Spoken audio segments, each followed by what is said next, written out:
Finally, nearly 1 year after I've sold my BMW M2 facelift, I get to drive the new BMW M2 Competition, thanks to my friends at Bavaria Stockholm in Solna. It feels fantastic to be behind the wheel of one of these cars again, and for me personally, it doesn't get any better than M2s. They're the right size, the right shape, and they're pretty much old school BMW still. And before we get to the question in the title of this video, let me tell you what's new in the M2 Competition. Even though on the outside the Competition model looks pretty much the same as my old LCi, the differences between the two cars are significant. For the outside, there are now 2 new colors to choose from, new wheel designs and an optional brake kit, a revised grille and front bumper, and last but not least, M-style wing mirrors. Inside you can have the new optional M seats, finally, and probably my favorite feature about the Competition, M driving modes that allow you to individually adjust steering weight, throttle response, gearbox velocity and the traction control setting. There's also new fonts on the instrument dials and the red starter button. I'll have a new clip out very soon going into detail about all the differences between the M2 LCi and the M2 Competition, so make sure you're subscribed so you don't miss out on that one. But probably the biggest change coming to the M2 Competition is what's under the bonnet. BMW has fitted this car with a detuned S55 engine lifted from the current generation M3 or M4, along with all its cooling and this very cool carbon fiber brace designed to reduce chassis flex when cornering. The engine is a twin-turbo 3-liter 6-cylinder unit that can produce 410 horsepower and 550 Nm of torque. There's no real difference when launching this car compared to its predecessor, because along with the new engine comes some added weight. The M2 Competition, the most important part about this car: how does it drive and how does it feel compared to my old M2 facelift? Well, as soon as I got into this car, it felt like a more mature car, or better yet, it feels like a more complete package than my old M2 was. I've had this car for 5 days now and I've driven it literally day and night, as much as I could. And I have to admit that compared to my old BMW M2 facelift, this car is better in every single way except one. Let me explain. Let's start with the engine up front. It's absolutely fantastic, and its best feature by far is its power delivery. Because this has 2 turbos instead of 1, it doesn't have that old behavior where you would just floor the throttle and nothing would happen. But when you would reach 3000 RPM, the thing would just explode and you would have peak power all at once. No, the power delivery is more linear, very similar to a naturally aspirated unit, and therefore this car is more controllable when you're driving it fast. And as much as it pains me to say it, because I love the old N55, I much prefer the power delivery of this engine.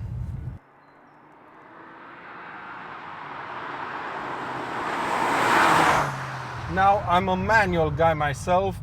I love changing gear by myself, and I love how much more involving the driving experience is in a manual car. And I still think that a manual M2 is more fun to drive compared to the automatic version. Having said that, the DCT gearbox in this car is absolutely phenomenal. It's a 7-speed dual clutch transmission. It's only ever been put in M cars, correct me if I'm wrong here, and it's perfectly set up to work with the S55 engine. Even when you're just cruising around, it doesn't unnecessarily upshift, and it always keeps the revs close to the point where the torque kicks in. So when you just need to do a quick overtake, just stomp your foot on the throttle and the power is just there. The gearbox only needs to do one quick downshift and off you go. And let me tell you that downshift is gonna be very quick.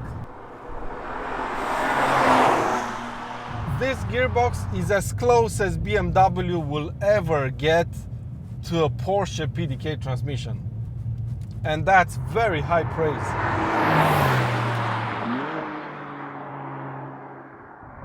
But yeah, it's still a quirky transmission.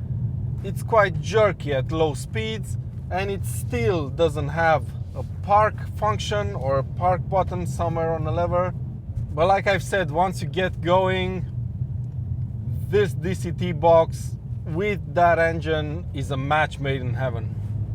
It really is. But the not so awesome stuff though is what's coming out of that exhaust at the back.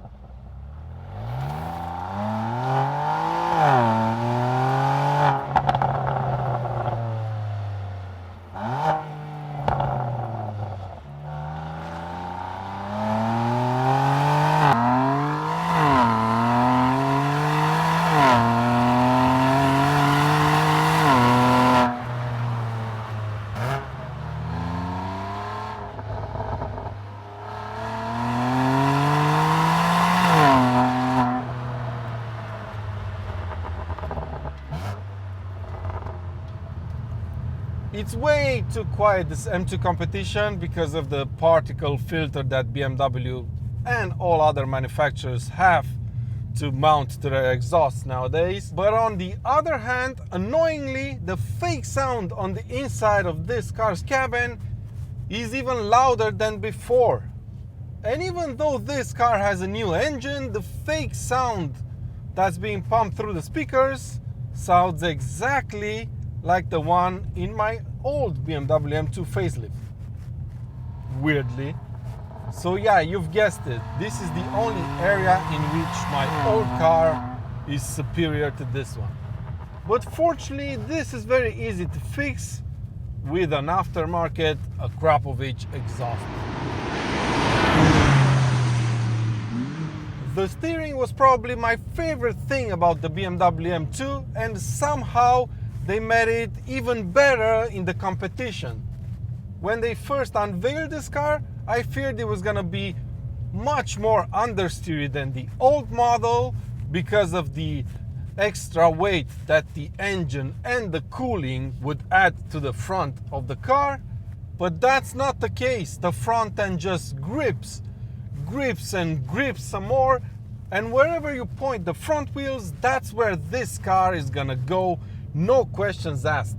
This is one of the most agile cars I've driven in a while, and that gives you so much confidence that the car is gonna do exactly what you ask of it, that you might start believing that you've actually become a better driver overnight. Which is not the case, obviously.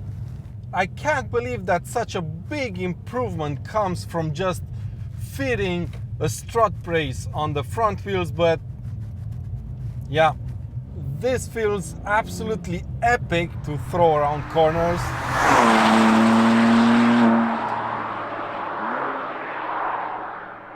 Even though some people seem to suggest that BMW tweaked the suspension somehow, I don't really feel that when driving the M2 Competition.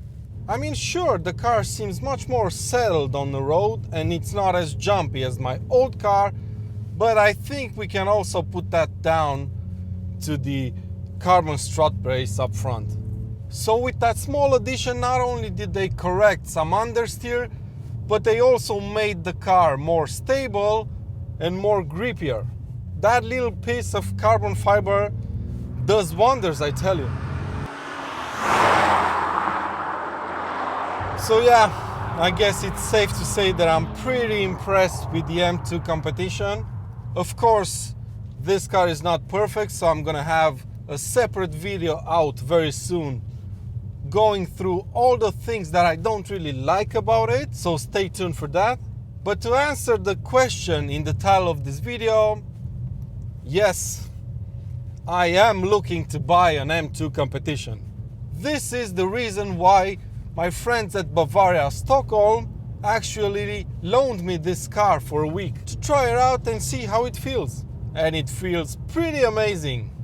So what I'm gonna do right now is I'm gonna wait a few months until this quite worrying situation that's going on in the world hopefully calms down, and then I'll probably go and buy one.